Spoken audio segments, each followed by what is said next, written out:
Bonjour à tout le monde.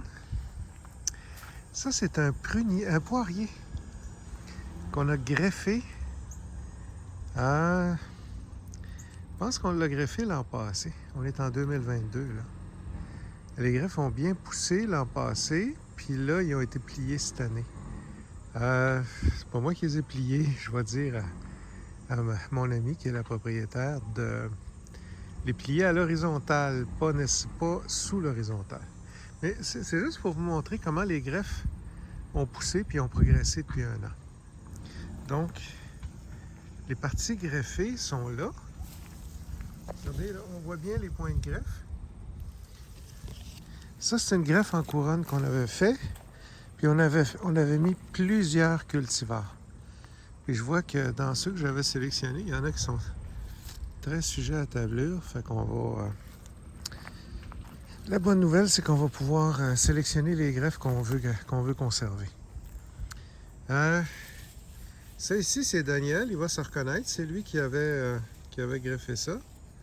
Là, ils ont laissé le ruban. Fait que ça, c'est pas bon. C'est en train d'étrangler. Voyez-vous, ça, c'est une Sunrise. Là, je vais faire des étiquettes. Ça, c'est mon chum Guillaume qui nous avait donné ça.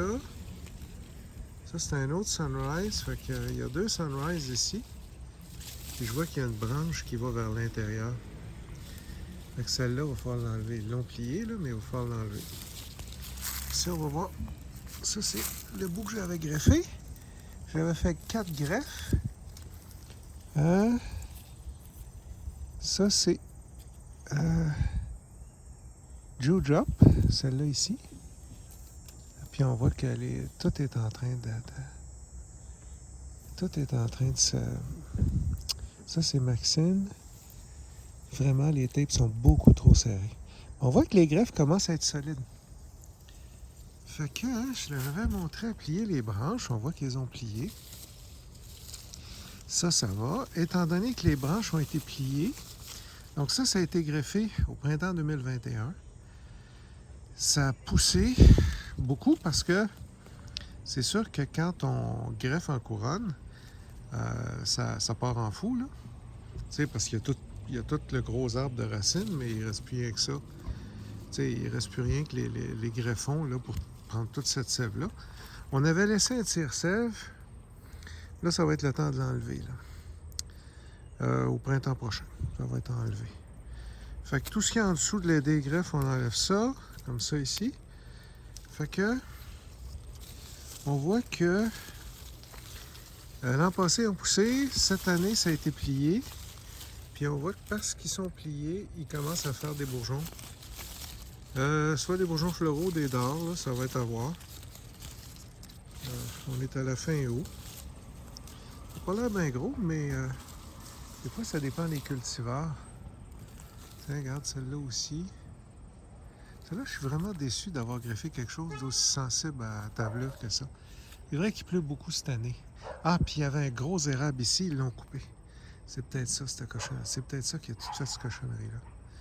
Parce qu'on voit que celui-là est presque pas sujet à tablure, une petite affaire, mais celui-là est beau. Malgré que ça, c'est vraiment pas. Pas fier, là. Pas fier.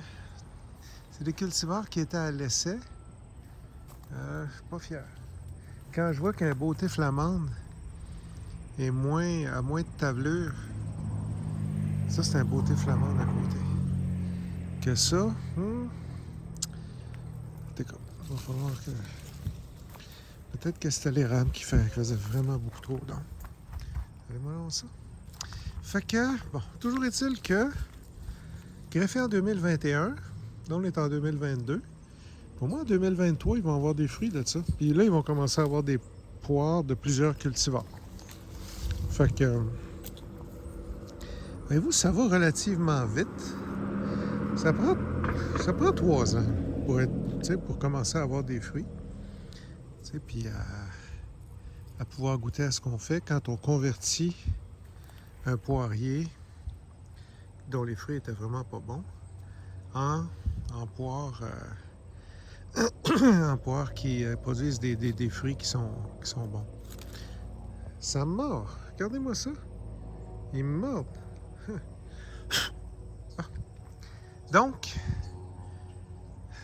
vidéo de suivi de la conversion d'un poirier dont les fruits sont pas bons en un poirier en multigreffe. On a fait ça en couronne. On espère bien que les fruits soient bons. Merci. Au revoir.